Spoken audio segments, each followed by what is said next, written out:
الحمد للہ نحمدہ ونصلی علی رسولہ الکریم۔ آج انشاءاللہ میں 25واں اور 26ویں پارے کا کچھ حصہ بیان کروں گا، بلکہ کل 25ویں میں کہ سورہ شورا بیان ہو گئی ہے نا، 25ویں میں 26ویں میں ہاں، آج انشاءاللہ 26ویں پارے کی منتخب آیات۔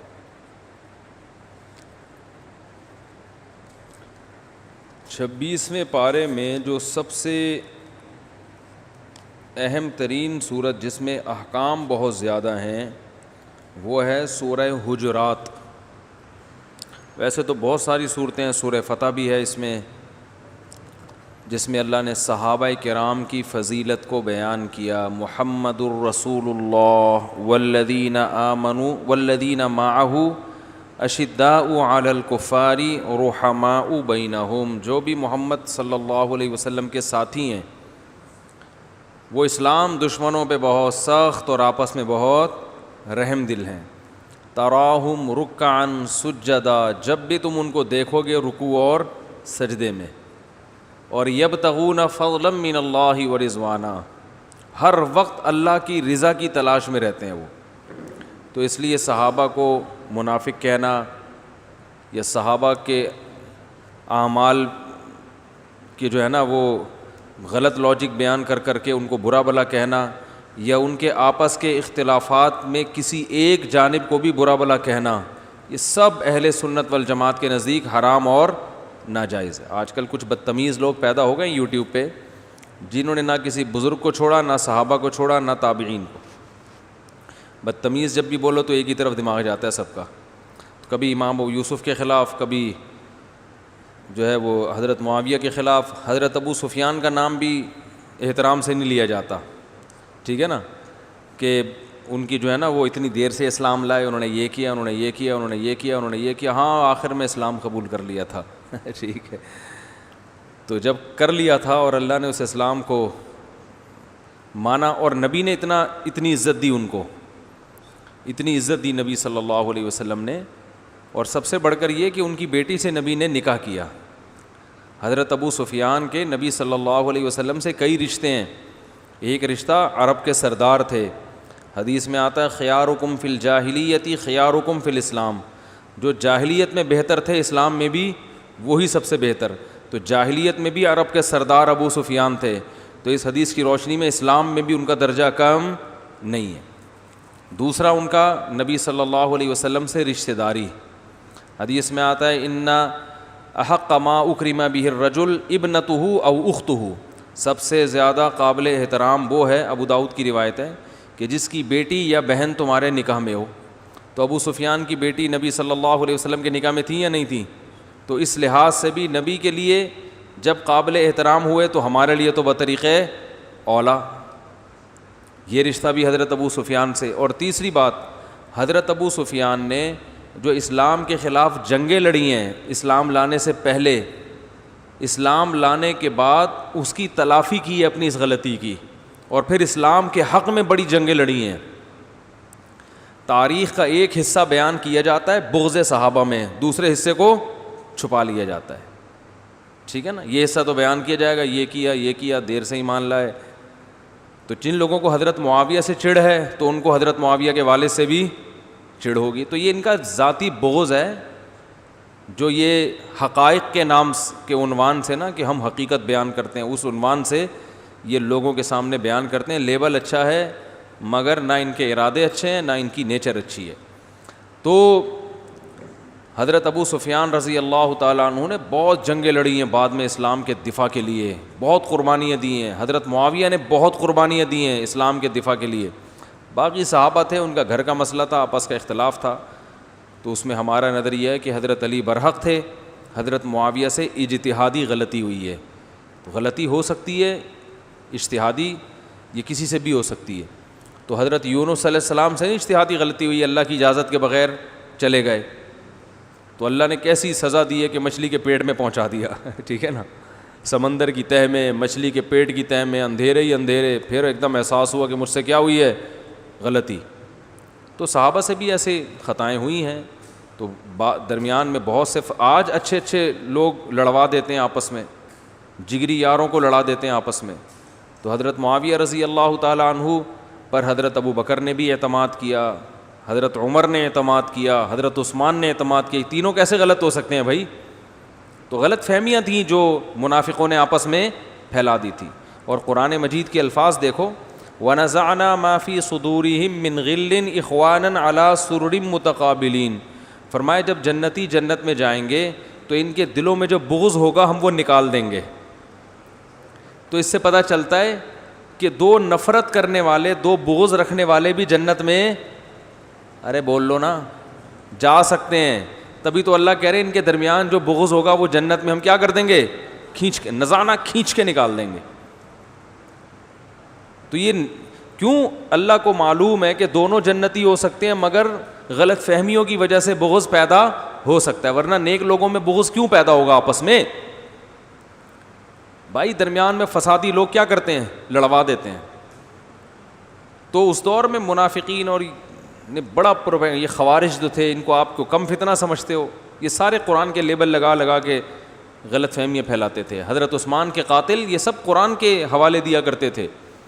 تو اللہ تعالیٰ نے قرآن میں بتایا کہ ہم ان کے دلوں میں جو بغض تھا جنت میں جانے کے بعد نکال دیں گے.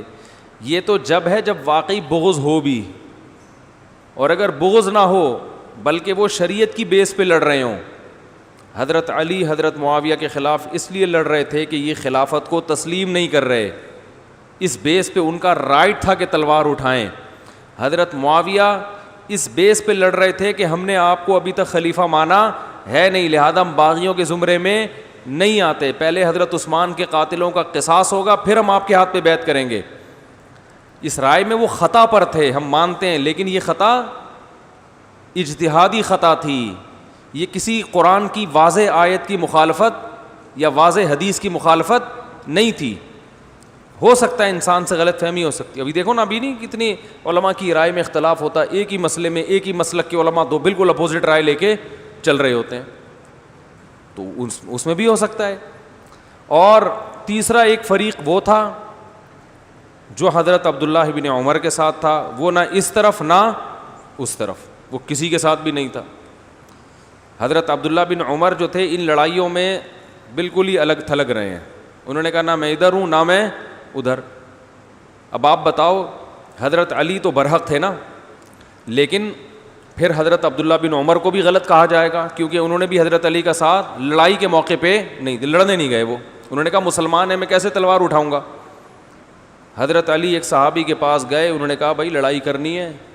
تو وہ صحابی لکڑی کی تلوار لے کے آ گئے، لکڑی کی. انہوں نے کہا مجھے نبی صلی اللہ علیہ وسلم نے بتایا تھا کہ فتنوں کا دور آئے گا، مسلمانوں کی تلواریں چلیں گی آپس میں، تو اس وقت اپنی تلوار لکڑی کی بنا لینا. یعنی مطلب یہ کہ لڑنے کے قابل رہے نہیں. تو حضرت علی نے اس کو زبردستی نہیں گھسیٹا کہ چلو، کہا کہ ٹھیک ہے بھائی، چھوڑ دیا اس کو اپنے حال پر کہ تمہاری رائے یہ ہے تو ٹھیک ہے. حضرت علی کے پاس قرآن تھا کہ اگر مسلمانوں کی ایک جماعت بغاوت کرتی ہے تو پہلے صلح کی کوشش کرو، نہیں ہوتی فقاتل التی تبغی، تو جو بغاوت کرے اس کے خلاف لڑو. حضرت معاویہ کی رائے یہ تھی کہ ہم باغی ہیں ہی نہیں، کیونکہ بغاوت کی ڈیفینیشن ان کے خیال میں یہ تھی کہ خلیفہ مان لو پھر اس کے بعد ہے. ہم نے مانا ہی نہیں ہے تو ہم پر بغاوت کی تعریف صادق نہیں آتی. تو ہم پھر بھی کہتے ہیں کہ اس مسئلے میں حضرت معاویہ سے غلطی ہوئی ہے، لیکن یہ غلطی اجتہادی ہے. تو جن کا یہ نظریہ ہے وہ الحمدللہ ان کی زبانیں گستاخیوں سے، بے ادبیوں سے محفوظ ہیں، اور اللہ ان کا سب صحابہ کے ساتھ قیامت کے دن حشر کرے گا انشاءاللہ. اور جنہوں نے ایک طرف غلو کیا، حضرت علی کی شان میں غلو کر کے حضرت معاویہ کو معاذ اللہ برا بلا کہنا شروع کر دیا، یا حضرت معاویہ کی جانب ہو کے حضرت علی کو برا بلا کہنا شروع کر دیا، جن کو ناصبی کہا جاتا ہے، یہ دونوں ہلاک ہو گئے. تو یاد رکھو یہ صحابہ کی بھی آزمائش تھی اور ہماری بھی آزمائش. صحابہ کی آزمائش یہ تھی کہ کون کس کو برحق سمجھتا ہے اور کون کس کام کو اس موقع پہ برحق سمجھتا ہے. جیسے کہ زبیر ابن عوام نے تقریر کی جنگ جمل میں کہ اے لوگو، ہمیں معلوم ہے کہ تمہارے ساتھ نبی کی زوجہ حضرت عائشہ ہیں، وہ ہمارے اگینسٹ ہیں، ہمیں معلوم ہے. اور یہ بھی فرمایا کہ ہمیں یہ بھی معلوم ہے کہ وہ جیسے دنیا میں نبی کی زوجہ تھیں جنت میں بھی ہوں گی، لیکن اللہ ہمیں آزما رہا ہے کہ ایسے موقع پہ تم نے اللہ کی آیات پر عمل کرنا ہے یا نبی کی زوجہ کی رعایت کرنی ہے. تو یہ بھی آزمائش تھی کہ نہیں تھی؟ کیونکہ اللہ کا حکم ہے کہ جو فریق بغاوت کرے اس کے خلاف تلوار اٹھاؤ. تو یہ صحابہ کی بھی آزمائش تھی کہ جو جس کو حق سمجھتا ہے اس کو فالو کر رہا ہے کہ نہیں کر رہا. تو وہ جس نے جس بات کو برحق سمجھا اس نے اس کو فالو کیا. آج ہماری بھی آزمائش ہے کہ ہمارے لیے یہ تینوں فریق، ادھر والے جو لڑ رہے تھے، ادھر والے جو ان سے لڑ رہے تھے، اور ادھر والے جو کسی سے بھی نہیں لڑ رہے تھے، ہمارے لیے یہ تینوں قابل احترام ہے. تو ہماری آزمائش یہ ہے کہ وہ لڑائی تو ختم ہو گئی، ہماری آزمائش یہ کہ ہم کس کے خلاف زبان درازی کرتے ہیں. ہم تینوں فریق سے محبت کرتے ہیں اس لیے کہ وہ نبی کے ساتھی تھے اور انہوں نے نبی کا ساتھ دیا ہے، اس بیس پہ ہم محبت کرتے ہیں، یا ہم اپنی زبانیں ان کے خلاف چلانا شروع کر دیتے ہیں. تو اس آزمائش میں اہل سنت والجماعت پورے اترے ہیں، اس لیے کہ یہ وہ فرقہ ہے جو جنت میں داخل ہوگا 73 فرقوں میں.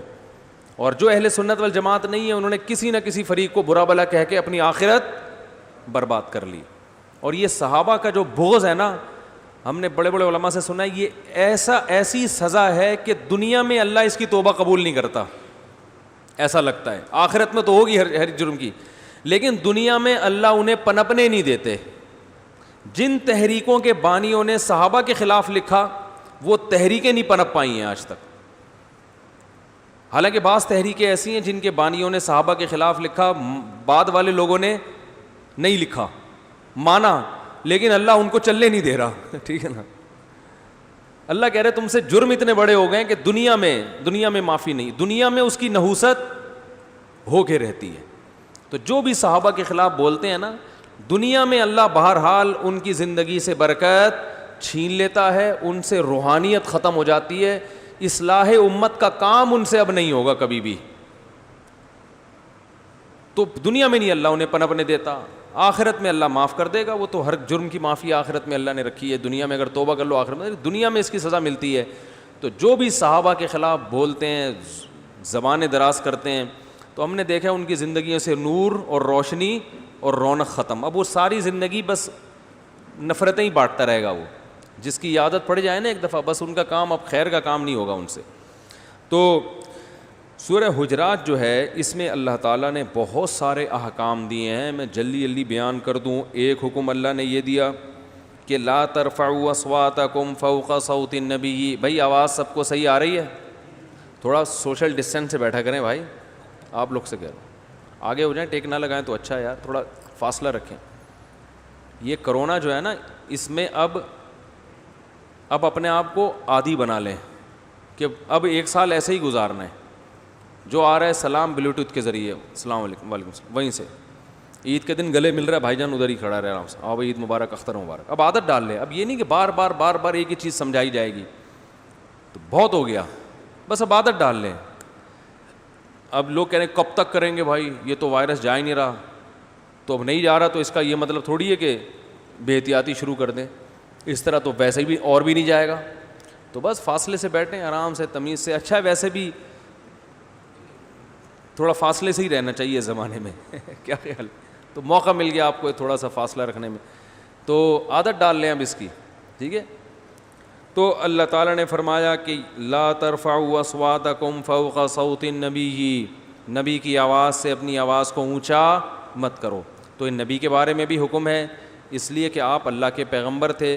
تو تمام علماء کا اس پر اتفاق ہے کہ ہر وہ بزرگ شخصیت جس کو اللہ نے کوئی مقام دیا ہے، اس کا بھی یہ ادب ہے کہ اپنی آواز کو اس کی آواز سے اونچا نہیں کرنا چاہیے. ابا جتنے تیز آواز سے بات کر رہے ہیں، آپ اپنا والیوم ابا کے سامنے تھوڑا سا بولو بھائی نیچے رکھیں. اماں جتنی اسپیڈ سے بات کر رہی ہیں، آپ کی اسپیڈ تھوڑی سی اس سے، بیٹی کی اسپیڈ اس سے تھوڑی کم ہونی چاہیے. ٹھیک ہے. میں نے دیکھا ہے آج کل ابا آہستہ سے بات کر رہے ہوتے ہیں، بیٹا چیخ رہا ہوتا ہے. تو ایسا ہی لگتا ہے کہ یہ ابا ہے اور وہ اس کے بیٹے ہیں. تو اسی طرح بزرگوں کا احترام ہے، علماء کا احترام ہے. جن کے ہاں بزرگ ہوتے ہیں ان کا احترام بھی ہوتا ہے، جن کے ہاں نہیں ہوتے، بزرگ ہی نہیں ہے ان کے ہاں، تو پھر وہ نہ کریں احترام.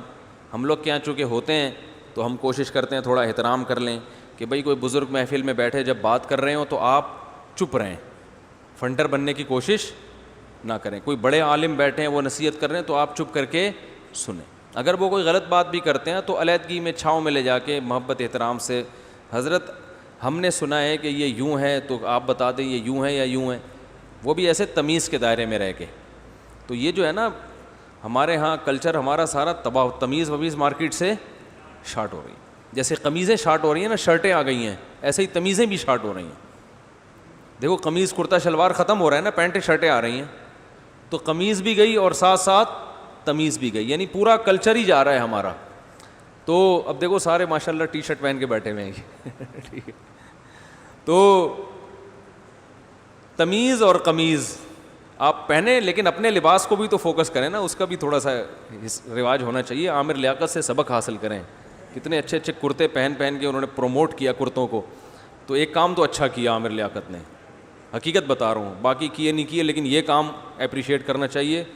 کرتوں کو بڑا پروموٹ کیا, ان کو دیکھ کے بہت سے نوجوان بھی کرتے پہننا شروع کیے. یہ بہرحال اچھا کام کیا. آج کل میں یہ کہہ رہا ہوں جو بھی اچھا کام کرے اس کو بیان کرو, جو گندے کام کر رہا ہے اس کو چھوڑ دو, کیونکہ پھر اگر لوگوں کے برے کاموں کو ہائی لائٹ کرو تو پھر تو ساری زندگی بیٹھ کے یہی کرتے رہو ٹھیک ہے نا, پھر تو اور کوئی کام ہی نہیں رہے گا آپ کا. تو جو بھی اچھا کام آتا ہے مارکیٹ میں پارسل کر دو اس کو.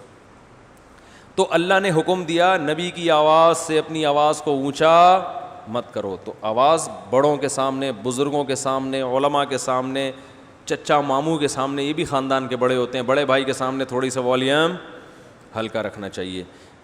دوسرا اللہ نے یہاں حکم دیا ان جاءکم فاسق بنبأ فتبینوا ان تصیبوا قوما بجہالہ, کوئی فاسق اگر خبر لے کر آئے تو تحقیق کر لو.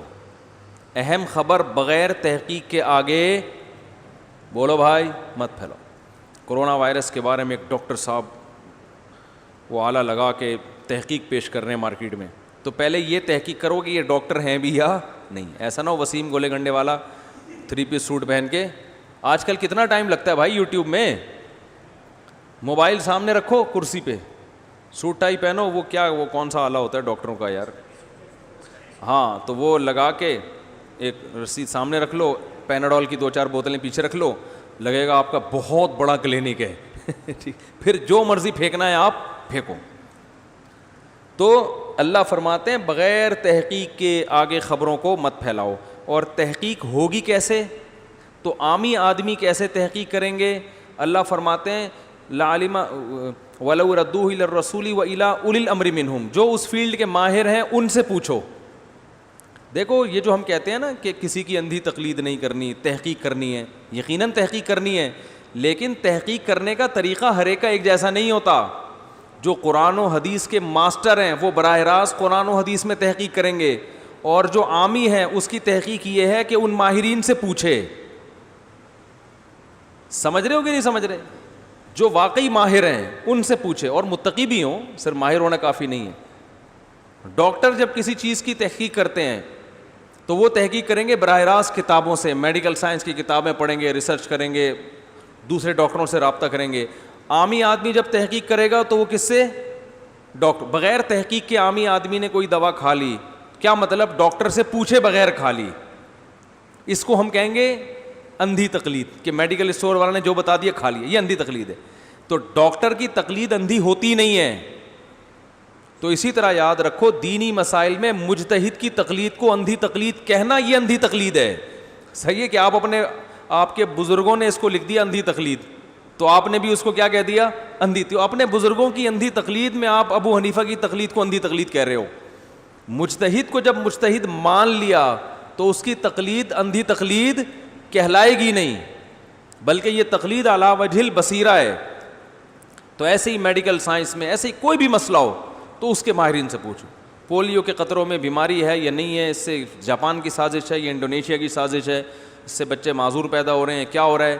تو آپ نے رسالے پڑھ لیے, تحقیق کر لی, تو آپ 25-30 اس فیلڈ کے ماہر ڈاکٹر ہیں, ان سے پوچھو کہ کیا ہے.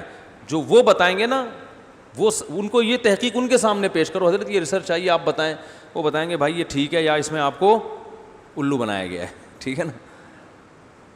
تو یہ ہوتا ہے. ٹماٹر کے بارے میں جب تحقیق آئے نا یوٹیوب پہ کہ ٹماٹر کھانے کے فضائل, دو چار حکیموں سے جو آرگینک یا یہ جو غذاؤں کے بارے میں معلومات رکھتے ہیں ان سے پوچھو کہ 25-30 ٹماٹر کھانے سے واقعی اتنا فائدہ ہوگا, تو آپ کو بتائیں گے 25-30 ٹماٹر کھائے گا تو اس کے چھلکے اور اس کے بیج اپنی ذمہ داری پہ, پھر آپ جو بھی وہ آپ کے ساتھ کریں گے آپ خود ذمہ دار ہوں گے. آگے میں زیادہ ڈیٹیل میں نہیں جاتا.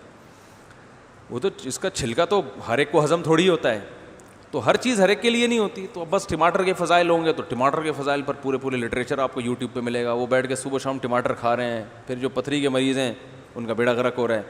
ہر ایک کو ہر چیز کا نقصان نہیں ہوتا, لیکن بہت سوں کو بہت سی چیزوں کا نقصان ہوتا ہے. انڈے کے فضائل ہیں تو 6 انڈے روزانہ کھا لیے, اور یہی ہو رہا ہے. یوٹیوب پہ دیکھتے ہیں اس چیز کا کیا فائدہ ہے, پھر وہ چیز پھوڑنا شروع کر دیتے ہیں. تو اللہ فرماتے ہیں جب بھی کوئی خبر آئے تو تحقیق کرو, بلا تحقیق اس کو آگے مت لوٹاؤ. اور تحقیق کا طریقہ قرآن میں کیا بتایا؟ اولو الامر, جو اس فیلڈ کے ماہر ہیں ان سے پوچھو. صحیح ہے, ان سے پوچھ کے اس پر عمل کرو. تو یہ ہے تحقیق. اسی میں اللہ تعالیٰ نے یہ بھی ارشاد فرمایا کہ لا یسخر قوم من قوم, کوئی قوم کسی قوم کا مذاق نہ اڑائے. عسیٰ ان یکونوا خیرا منہم, ہو سکتا ہے وہ تم سے بہتر ہوں. مختلف قوموں پہ جو لطیفے بنتے ہیں یہ بالکل جائز نہیں ہے. اس سے بڑی نفرتیں پھیلتی ہیں, آپ کو پتہ نہیں, اس سے تلواریں چل جاتی ہیں, قتل ہو جاتے ہیں. جو فسادی لوگ ہیں ان کو پھر موقع مل جاتا ہے لڑوانے کا. کراچی میں کتنے فسادات ہوئے ہیں, پٹھان, مہاجر, پنجابی, ایک یاد ہوگا, پکڑ کے لوگ ایک دوسرے کو مارتے تھے. تو یہ قوموں کا مذاق, ہر وہ چیز جس سے قوم پرستی کو شہ ملتی ہے وہ اسلام میں حرام ہے. اپنی قوم سے محبت ہونا یہ برا عمل نہیں ہے, لیکن اپنی قوم کی محبت میں دوسری قوم سے نفرت کر لینا یہ برا عمل ہے. دیکھو آپ کو کسی دوست سے محبت ہے, جائز ہے یہ, لیکن آپ کو وسیم سے محبت ہے اور ستار سے کیا ہے؟ نفرت ہے. اب ستار کہتا ہے مجھ سے نفرت کیوں ہے؟ کہتے ہو اس لیے کہ مجھے وسیم سے محبت ہے. تو کہے گا بھائی تو اس سے محبت کر, مجھ سے نفرت کیوں کر رہے ہے؟ وہ ایک آدمی رات کو تہجد میں اٹھا, اللہ سے دعا مانگ رہے ہیں, اللہ تجھے معلوم ہے کہ یہ میرے سارے دوست سو رہے ہیں اور میں رات کو اکیلا اٹھ کے تیرے سامنے دعائیں مانگ رہا ہوں, تو میرے اس عمل کی لاج رکھ لے. اے اللہ یہ بھی سارے تھکے ہوئے, میں بھی تھکا ہوا, ان کو بھی اتنی نیند آ رہی ہے جتنی مجھے آ رہی ہے, لیکن میں اٹھ گیا, یہ سب سو رہے ہیں, تو میرے اس عمل کی لاج رکھ لے. بار بار ایسے کہہ رہا ہے. تو ایک آدمی نے کمبل سے سر نکالا, بولا تو اللہ کے سامنے اپنی تعریفیں کر, ہماری برائیاں کیوں کر رہا ہے؟ بس یہ بول دے اللہ میں اٹھا ہوا ہوں, میں رات کے آخری حصے میں, تجھے یہ کیوں بول رہا ہے یہ نہیں اٹھے ہوئے؟ تو اپنی قوم سے محبت کرنے پر نہ اللہ کی طرف سے کوئی پابندی, نہ گورنمنٹ کی طرف سے کوئی پابندی. اللہ کی طرف سے پابندی اپنی قوم سے محبت پہ نہیں ہے, دوسری قوم سے نفرت نہیں کرو آپ, یہ حرام ہے. ہمارے نبی کو بھی اپنی قوم سے, اپنے ملک سے بھی محبت تھی. مکہ جب آپ نے چھوڑا تو مکہ کی طرف دیکھ کے آپ پریشان تھے, مکہ سے خطاب کر رہے تھے کہ ہمیں تجھ سے محبت ہے, ہم تجھے چھوڑ کے جا رہے ہیں. اب آپ کو اپنے ملک سے محبت ہے لیکن پڑوسی سے بلا وجہ کی نفرت ہے, تو یہ بھی غلط ہے. تو اپنی چیزوں سے ہر آدمی کو محبت ہوتی ہے بھائی, یہ نیچر ہے انسان کی, تو یہ غلط نہیں ہے. لیکن عصبیت, لسانیت کے دوسری قوم کی جڑیں کاٹنا شروع کر دیں, ان پہ لطیفے بنا کے ان کو برا بلا کہنا شروع کر دیں, یہ بالکل غلط ہے, اس کی بالکل اجازت نہیں ہے. لوگ اس کو ہلکا سمجھتے ہیں, مگر اس کے جو نقصانات ہیں وہ بہت خطرناک ہیں, بہت خطرناک اور بہت ڈینجرس ہیں.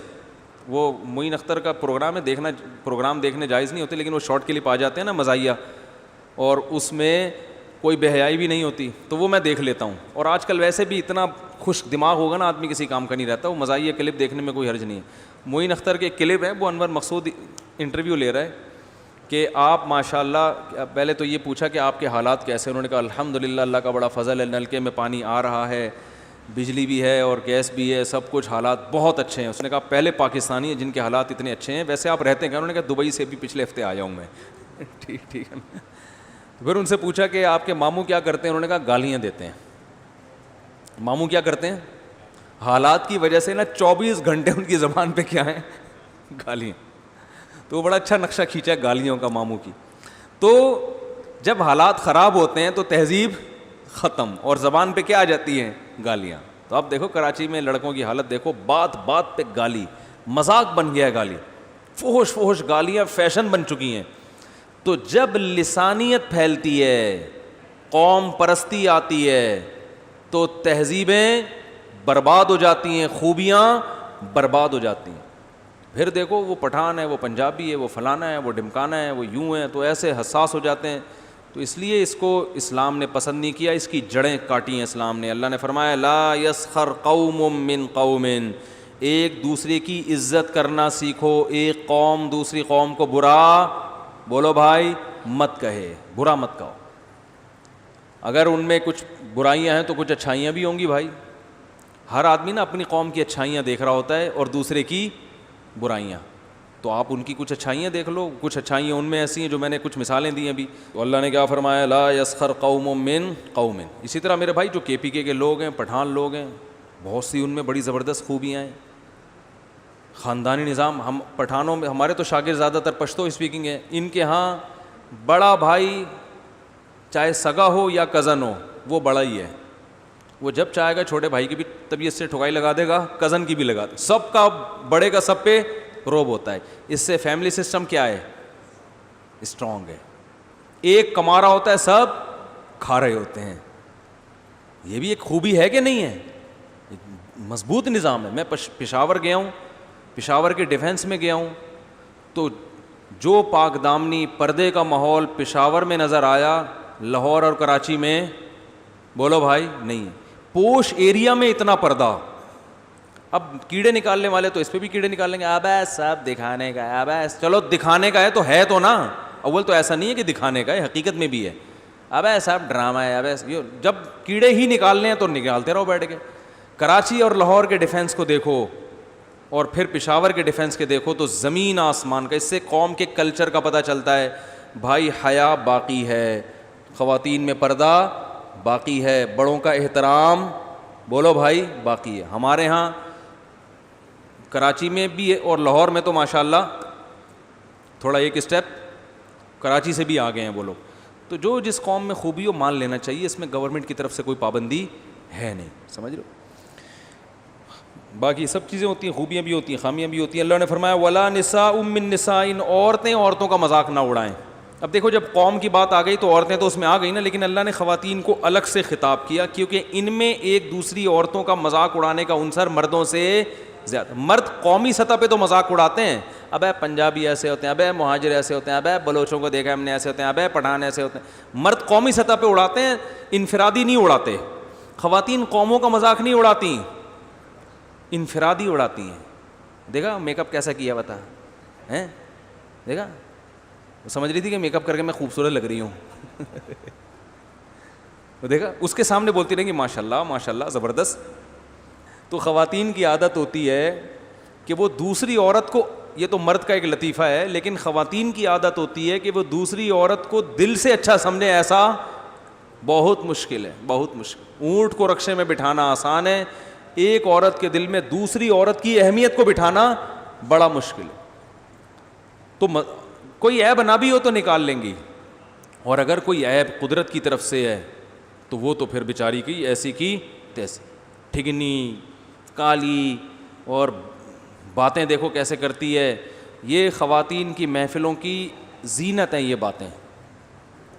یہ جب ہے جب کوئی رشتہ نہیں ہے آپس میں, اور اگر ساس بہو کا رشتہ ہے, اس ٹائپ کے جٹھانی اور جٹھانی کا جو بھی اپوزٹ ہوتا ہے اس کا رشتہ ہے, نندوں ودوں کا رشتہ ہے, پھر تو ایسی کی بولو بھائی تیسے, پھر تو وہ کچھ بھی ہو.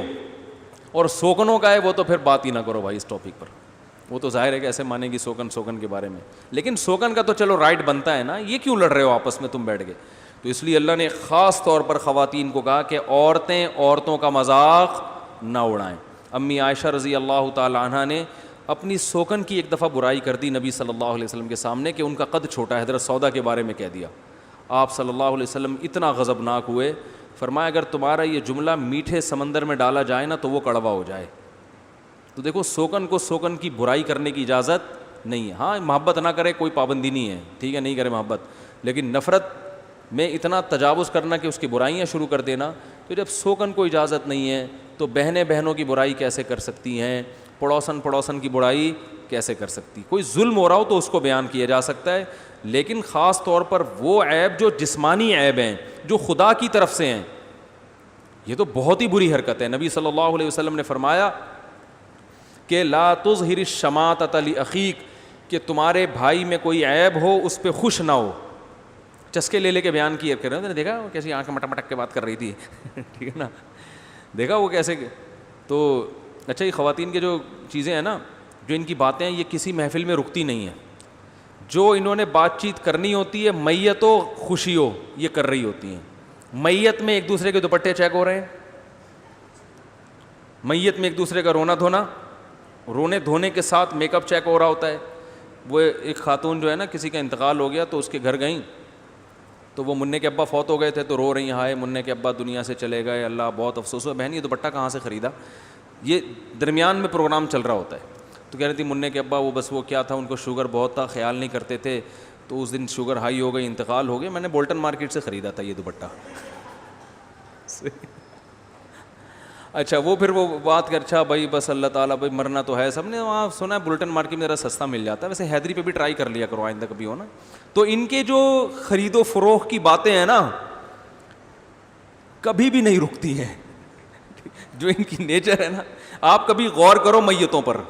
ہم تو بچپن میں تو ظاہر ہے سب جگہ ہی جاتے تھے, بس میں بیٹھی ہوں وہاں باتیں. 20 سال ایک دو خواتین کو جیل ہوئی, 20 سال ایک ہی وارڈ میں رہی ہیں, ایک ہی کمرے میں رہی ہیں. 20 سال کے بعد جب رہائی نصیب ہوئی ہے, کہنی بہن کچھ باتیں رہ گئی ہیں, انشاءاللہ دوبارہ ملاقات ہوگی تو مکمل کریں گے. 20 سال کے بعد بھی وہ جیلر کہنے لگا بھی ختم نہیں ہوئی ہے بات. تو باتیں کرنے پر اللہ کی طرف سے پابندی نہیں ہے. آپ میت پہ جا کے دوپٹے کی قیمت بھی پوچھ سکتی ہیں. اول تو دوپٹے آج کل مارکیٹ سے شارٹ ہی ہو گئے ہیں. وہ دوپٹے جو خواتین کے سروں پہ ہوا کرتے تھے, اب ان کی صرف قیمتیں رہ گئی ہیں, دوپٹے نہیں رہے. تو آپ پوچھ سکتی ہیں, کوئی پابندی نہیں ہے, لیکن غیبت نہ کرو کہیں جا کے. میتوں میں بھی غیبت, شادیوں میں بھی غیبت. جہاں گیدرنگ 27ویں رات کو لیلۃ القدر میں 2 خواتین کو بٹھا دیں, بسم اللہ الرحمن الرحیم پڑھ کے غیبتیں اسٹارٹ ہوں گی. لیلۃ القدر میں بھی کیا ہو رہی ہیں, 2 کو بٹھا دیں بس آپ ساتھ میں, تو وہ فوراً غیبتیں شروع. تو یہ بہت بری حرکت ہے, اس سے بچنا چاہیے. تو اللہ نے فرمایا عورتیں عورتوں کا مذاق نہ اڑائیں. ولا تلمزوا انفسکم ولا تنابزوا بالالقاب, تانے مت دیا کرو اور نام نہ بگاڑو. ایسا نام بگاڑنا جس سے دوسرے کو تکلیف ہو, یہ بھی اسلام میں حرام اور ناجائز ہے. اور اللہ نے فرمایا اجتنبوا کثیرا من الظن, بدگمانی سے بچو. ایک آدمی کے ایک کام کے 99 غلط مطلب نکلتے ہیں, ایک مطلب صحیح نکلتا ہے, تو اس صحیح مطلب کی طرف لے کے جاؤ, اس کے بعد کو غلط مطلب نہ نکالو. کسی نے کوئی کام کیا, اچھا یہ اس میں یہ بھی ہے, نیگیٹو پہلو ہیں, لیکن ایک پازیٹیو نکلتا ہے, تو بھائی ہو سکتا ہے اس کی نیت یہ ہو. تو یہ سب کے لیے حکم ہے. ابھی وقار زکا نے قادیانی کے حق میں بات کی نا, اس کے اپنے جو کچھ وہ کرتا رہا ہے یا جو کچھ اس کی ایکٹیویٹیز ہیں, میں اس پہ بحث نہیں کرتا. جو غلط ہے وہ بہرحال غلط ہے, لیکن اگر ایک کام اچھا کر لیا تو اب کہو نہیں جی, اب قرآن تو کہہ رہا ہے بدگمانی مت کرو, اور ہم کہہ رہے ہیں کہ نہیں, اس کے پیچھے بھی کیا ہے, گھما کے نا ہر چیز کو غلط رخ پہ لے کے جانا. تو بھائی آپ اگر اس نے برا کیا ہے تو آپ کون سا اچھا کر رہے ہو؟ آپ بھی تو قرآن کے حکم کو توڑ رہے ہو نا. قرآن کہہ رہے ہیں نا کہ بدگمانی مت کرو, تو قرآن نے تو اوور آل سب کے لیے حکم بیان کیا نا. تو جب تک واضح دلیل نہ ہو, ہمیں حکم ہے اچھے عمل کو ہم اچھا سمجھیں گے, اور برے عمل میں جب تک 100% برا ہونے کا یقین نہ ہو اس میں بھی اچھا محمل تلاش کریں گے. تو یہ چیزیں نہ ہونے کی وجہ سے معاشرے میں نفرتیں بہت تیزی سے پھیل رہی ہیں. اور اللہ نے حکم دیا انا خلقناکم من ذکر و انثی, ایک مرد اور ایک عورت سے ہم نے تمہیں بنایا اور قبیلوں میں بانٹ دیا. تو تم میں سب سے زیادہ عزت دار وہ ہے جس میں تقوی سب سے زیادہ. تو قوموں کی بیس پر ایک دوسرے پہ ترجیح مت دو. سب ابا, پٹھانوں کے ابا بھی وہی ہیں جو پنجابیوں کے ابا ہیں, وہ کون ہیں؟ آدم علیہ السلام. بلوچوں کے ابا بھی وہی ہیں جو مہاجروں کے ابا ہیں, وہ کون ہیں؟